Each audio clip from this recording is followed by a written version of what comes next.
might wonder, if Jesus is God, and the God of the Hebrews is also God, how are there not two gods?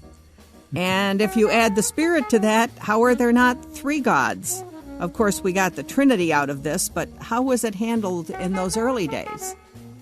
Well, that's exactly right. That was the dilemma that the Christians were facing. They wanted to remain monotheists, believing that there's only one God, but they believed that there was a God the Father, and there was also Christ, and eventually there was the Holy Spirit. So how does that work exactly? And part of my book involves trying to show how they worked all this out before the traditional doctrine of the Trinity became established.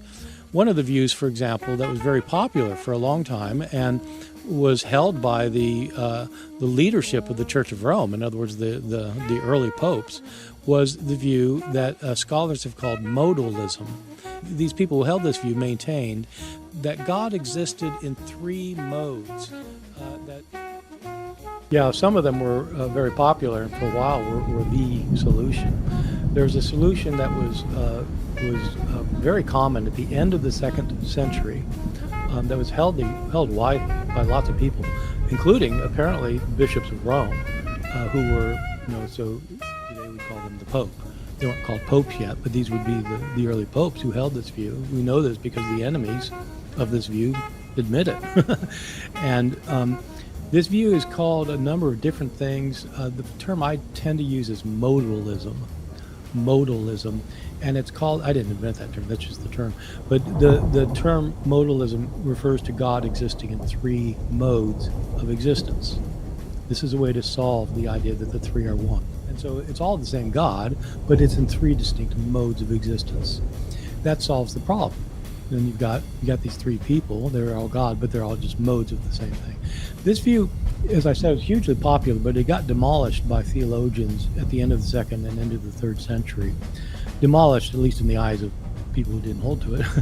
And the problem is that the ones who were embracing the views that essentially became the established view, they're the ones whose writings were preserved. And so Tertullian had a lot of enemies and proponents, and he names them, but we don't have their writings.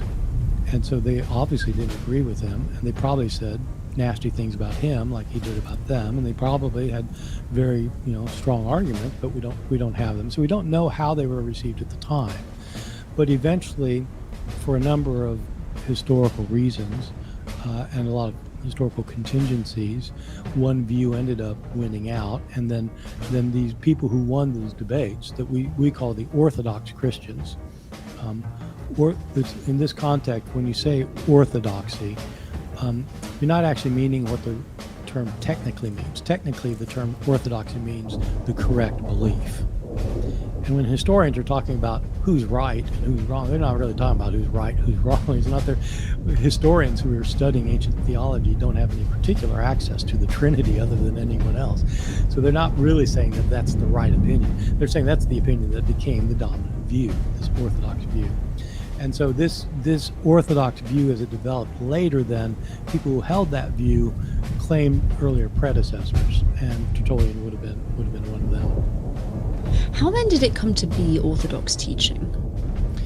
Well, the big moment in some ways goes back to what we dealt with in our last episode, the Emperor Constantine.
get in touch with you. I know we have a few mutual friends about the problem. Maybe we'll have a little small discussion, not a debate or anything like that. But I wanted to run by Genesis 19:24.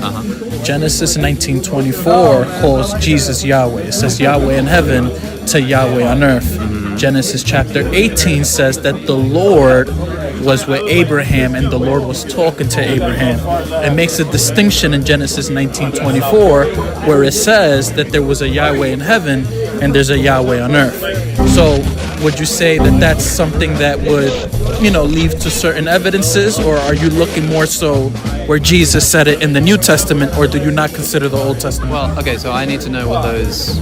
I want to look at those passages and I want to look at the Hebrew of the passages, but I am aware of the fact that a lot of people think that essentially Trinitarianism is baked into Genesis. At the very least, that there's kind of a nod to it. If what you're saying is true, that this is the correct interpretation, that there are sort of two gods at work here, one up there and one down here, then that would definitely open the space for someone like Jesus to come in and claim to be that letter Yahweh. But even in that context, it's not, as David Wood was talking about tonight, the two powers in heaven idea, even if that did exist in early Christian thought, which it didn't. Yeah, even if that did exist in early Christian thought, which it didn't. I was speaking to the guy afterwards who asked the last question. When I finally managed to actually ask, when is the text actually dated? The text comes from 450 AD. Yeah. And it's reporting a story which probably happened between 50 and 150 AD, which is to say after the development of Christianity. So the idea is that specific interpretation of the 2000 heaven is a response to Christianity. Well, so this would be a way to open that door that doesn't need the 2000 in heaven. A way to open that door that doesn't need the 2000 in heaven. Heresy. You know what I mean? Heresy. You know what I mean? Heresy. You know what I mean?